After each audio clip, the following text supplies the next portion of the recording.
अस्सलाम वालेकुम दोस्तों।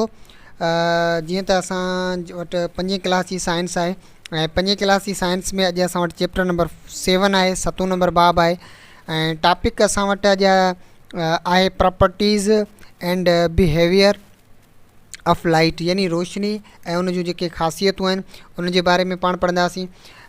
सभ खां पहिरीं त रोशनी ख़ुदि छा आहे, यानी जेका रोशनी आहे उहा ख़ुदि आहे छा। लाइट इज़ अ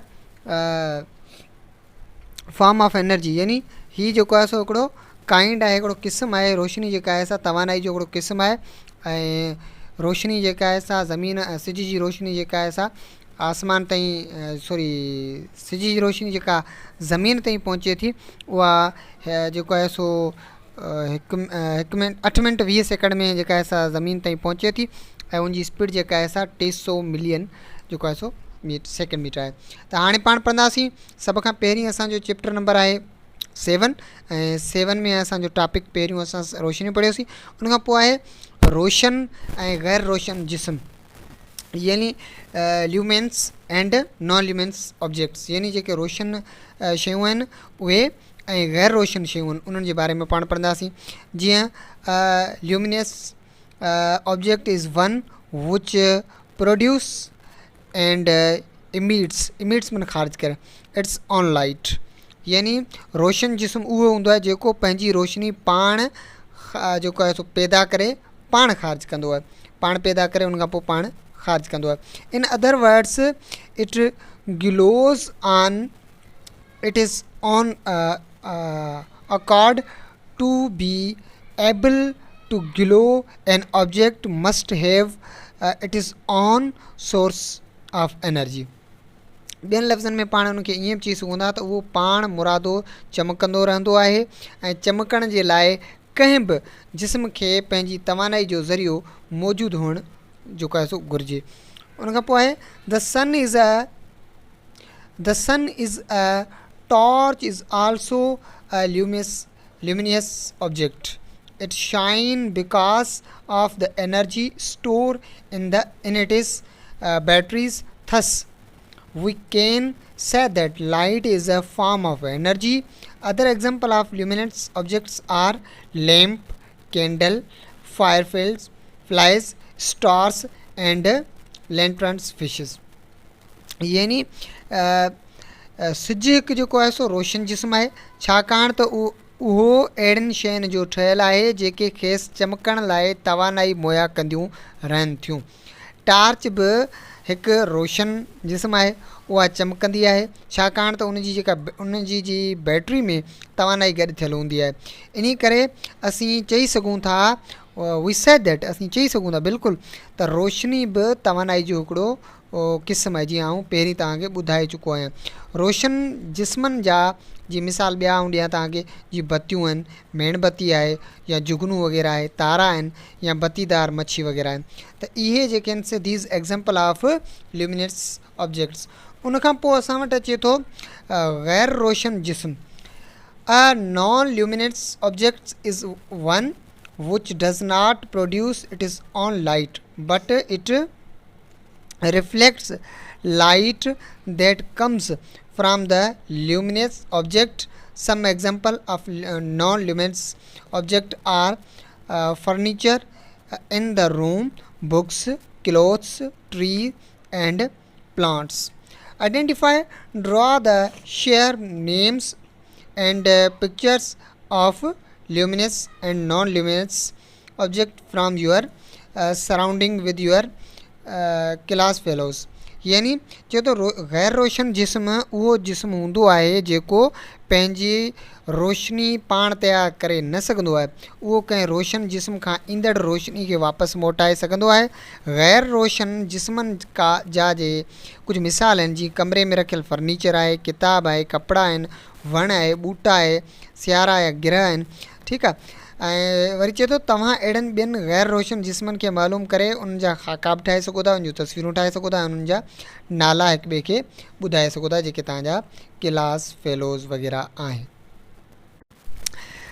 जीअं त हाणे वरी असांजो जेको नेक्स्ट टॉपिक आहे उहो आहे असां शयुनि खे कीअं ॾिसी सघूं था, यानी शयुनि खे असां कीअं ॾिसी सघूं था। How are we able to see objects, असां शयुनि खे कीअं ॾिसी सघूं था। Light is a form of energy, रोशनी तवानाई जो क़िस्म आहे। When lights rays falls on any material or object, the light's rays once black or get reflected।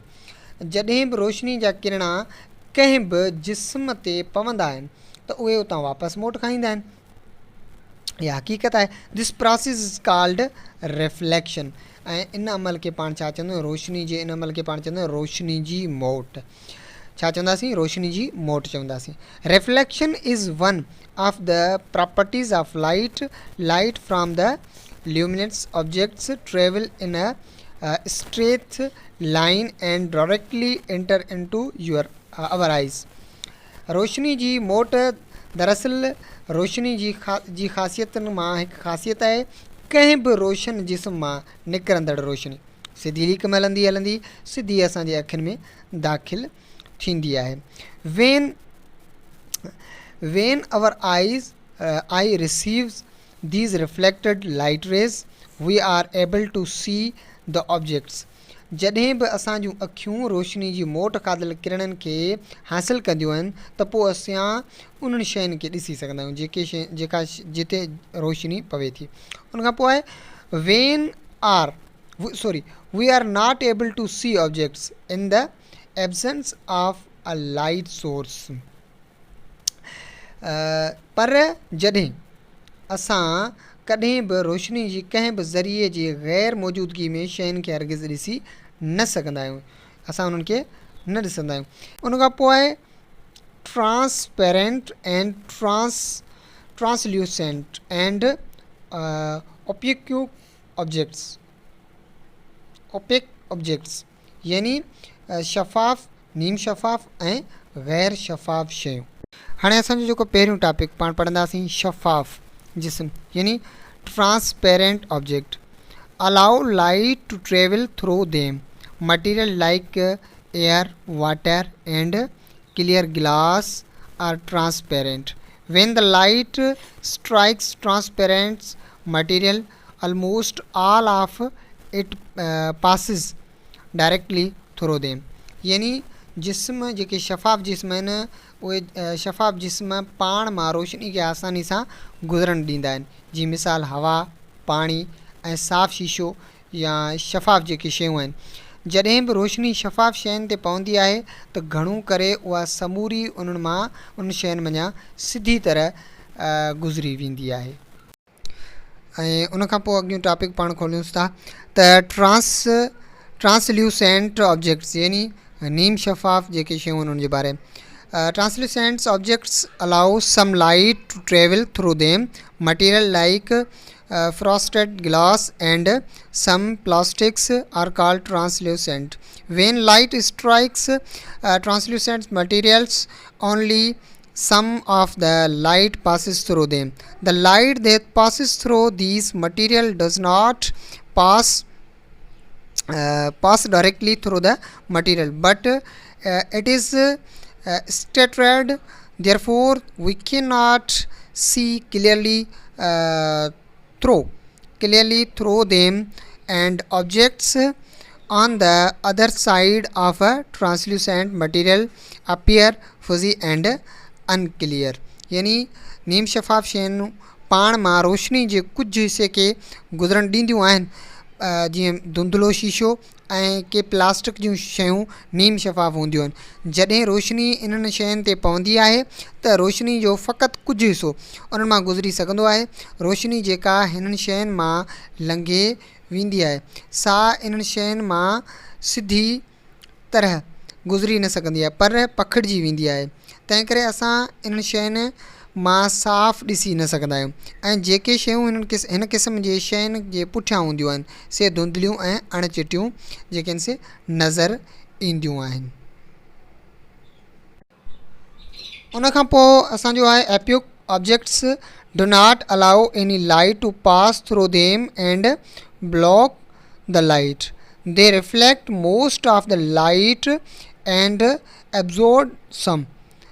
brick wall, wooden object, tree and thick clothing are opaque materials। यानी गैर शफ़ाफ़ शयूं रोशनी खे पाण मां हरगिज़ लंघण कोन ॾींदियूं आहिनि ऐं उनखे रोके छॾींदियूं आहिनि। उहे काफ़ी रोशनी खे वापसि मोटाए छॾींदियूं आहिनि ऐं बाक़ी जेका थोरी हिसे खे पाण में जज़ब करे छॾींदियूं आहिनि। सिरनि वारी दीवार आहे, काठ जो ठहियल शयूं आहिनि, या वण आहे, या थुल्हा कपिड़ा वग़ैरह सभई गैर शफ़ाफ़ जिस्म आहिनि। उन खां पोइ असांजो टॉपिक आहे शेडोज़ यानी पाछा। Light travels in a straight light until it strikes an object. When light strikes an opaque object, the light is blocked. Thus, a shadow is formed on the opposite side of the object. If an object is moved further away from the light source, the shadow gets smaller. If an object is moved closer to the light source, the shadow gets bigger. यानी रोशनी AC ताईं सिधी leak में हलंदी रहे थी जेसी ताईं उहा कंहिं जिस्म सां न टकराइजे, पर जॾहिं रोशनी कंहिं गैर शफ़ाफ़ जिस्म सां टकराए थी त उहा रुकिजी वञे थी ऐं जिस्म जे ॿिए तरफ़ जेको आहे उनजो पाछो ठही पवे थो। जेकॾहिं जिस्म खे रोशनी जे ज़रिए खां परे रखिजे त उनजो पाछो नंढो ठहंदो, पर जेकॾहिं जिस्म खे रोशनी जे ज़रिए जे वेझो आणिबो त उनजो पाछो बि वॾो ई ठहंदो। इज़ कॉल्ड शेडो ऐं इन खे पाण चवंदासीं शेडो यानी पाछा। Last topic lunar and solar Eclipse यानी चंड ग्रहण ऐं जेका सिज ग्रहण आहे। Solar Eclipse occurs when the moon comes in front of the sun and blocks most of the sun's light from reaching the earth. During a total eclipse, all you can see from the earth is a ring of the light around the moon. Wane is a part of the sun that the moon does not cover. It is dangerous to look at the solar eclipse directly with unprotected eyes. यानी चंड ग्रहण तॾहिं नज़र ईंदी आहे जॾहिं चंड सिज जे साम्हूं ईंदो आहे ऐं सिज जी रोशनी खे ज़मीन ताईं पहुचण खां रोके छॾींदो आहे।